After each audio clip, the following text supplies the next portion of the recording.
പടിഞ്ഞാറൻ സുഡാനിൽ RSF പിടിച്ചെടുത്ത വടക്കൻ ഡാർഫറിലെ അൽ ഫാഷറും ചുറ്റുപാടുമുള്ള ഗ്രാമങ്ങളും ഉപേക്ഷിച്ച് പലായനം ചെയ്യുന്ന ആളുകളുടെ എണ്ണം വർദ്ധിച്ചു വരികയാണ്. ഏത് നിമിഷവും മരണം മുന്നിലെത്താമെന്ന ഭയപ്പാടിൽ ജീവിച്ച ജനങ്ങൾ സുരക്ഷ തേടി ജന്മനാട് വിട്ടോടുന്നു. ചൊവ്വാഴ്ച അന്താരാഷ്ട്ര കുടിയേറ്റ സംഘടന പുറത്തിറക്കിയ കണക്ക് പ്രകാരം റാപ്പിഡ് സപ്പോർട്ട് ഫോഴ്സ് അധികാരം പിടിച്ചതിനു ശേഷം 81,817 ആളുകളാണ് അഭയാർത്ഥികളായത്. ഭൂരിഭാഗം ആളുകളും കാൽനടയായാണ് പലായനം ചെയ്യുന്നത്. കൊടും പട്ടിണി, മാറാരോഗങ്ങൾ, ഇതിനിടെ തുടരുന്ന ക്രൂരതകളിൽ നിന്ന് രക്ഷ തേടാൻ ജീവനും കൊണ്ട് എവിടേക്കെന്നറിയാതെ പോവുകയാണ് ആളുകൾ. എവിടെയാണ് ഇവർ അഭയം തേടുന്നത്? ഏത് രാജ്യം സ്വീകരിക്കും ഈ ജനതയെ? നോക്കാം. സ്വാഗതം ഇൻഡെപ്തിലേക്ക്.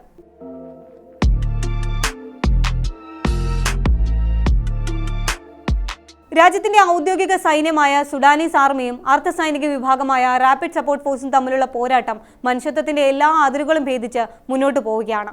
2023 ഏപ്രിൽ മുതൽ 14 ദശലക്ഷത്തിലധികം ആളുകൾ പലായനം ചെയ്തതായാണ് റിപ്പോർട്ടുകൾ. പുറത്തു കടക്കാൻ വഴിയില്ലാത്തതിനാൽ രാജ്യത്തിന്റെ മറ്റ് പല ഭാഗങ്ങളിലേക്കാണ് ആളുകൾ കുടിയേറിയത്. ലോകത്തിലെ ഏറ്റവും വലിയ മാനുഷിക പ്രതിസന്ധിയും അഭയാർത്ഥി പ്രശ്നവുമാണ് സുഡാനിൽ നടക്കുന്നതെന്ന് UN ആവർത്തിച്ച് മുന്നറിയിപ്പ് നൽകുന്നുണ്ട്. എന്നിട്ടും ലോകരാജ്യങ്ങൾ സുഡാന് നേരെ കണ്ണു തുറക്കുന്നില്ല. നടപടികളൊന്നും തന്നെയില്ല. 18 സംസ്ഥാനങ്ങളിലായി 185 പ്രദേശങ്ങളിലെ 9.5 മില്യണിലധികം ആളുകൾ ആഭ്യന്തരമായ അഭയാർത്ഥികളായതായാണ് റിപ്പോർട്ട്.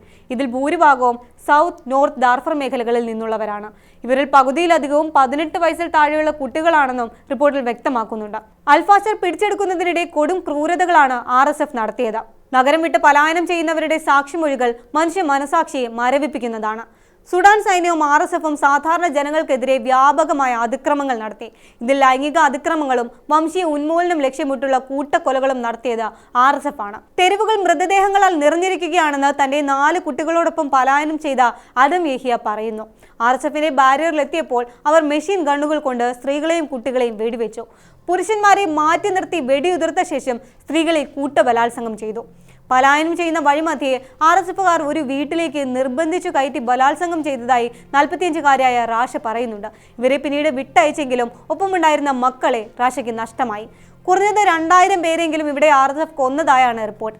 എന്നാൽ എണ്ണം ഇതിലും ഇരട്ടി വരുമെന്ന് ആളുകൾ പറയുന്നു. പലായനം ചെയ്യുന്ന വഴിയെ നിരവധി ആളുകളെ തട്ടിക്കൊണ്ടുപോയി മോചനദ്രവ്യം ആവശ്യപ്പെടുന്ന സംഭവങ്ങളുമുണ്ട്. പട്ടിണിയും രോഗവും കൊണ്ട് വലഞ്ഞ ജനങ്ങളോട് അവരുടെ പ്രിയപ്പെട്ടവരെ വിട്ടുകൊടുക്കാൻ RSF ചോദിക്കുന്നത് $20,000 വരെയാണെന്നാണ് റിപ്പോർട്ടുകൾ. മോചനദ്രവ്യം ലഭിക്കാത്ത ആളുകളെ ക്രൂരമായി കൊലപ്പെടുത്തും. ഇതിന്റെ വീഡിയോ പകർത്തി കുടുംബത്തിന് അയച്ചു കൊടുക്കുന്ന പ്രവണതയുമുണ്ട്. പലായനം ചെയ്യുന്ന നിരവധി സിവിലിയന്മാരെ കസ്റ്റഡിയിലെടുത്ത് തടങ്കലിൽ പീഡിപ്പിക്കുന്നു. ഒരു വഴി കടന്നു പോകാൻ ഗതാഗത ഫീസ് കൊടുക്കേണ്ട അവസ്ഥയുമുണ്ട്.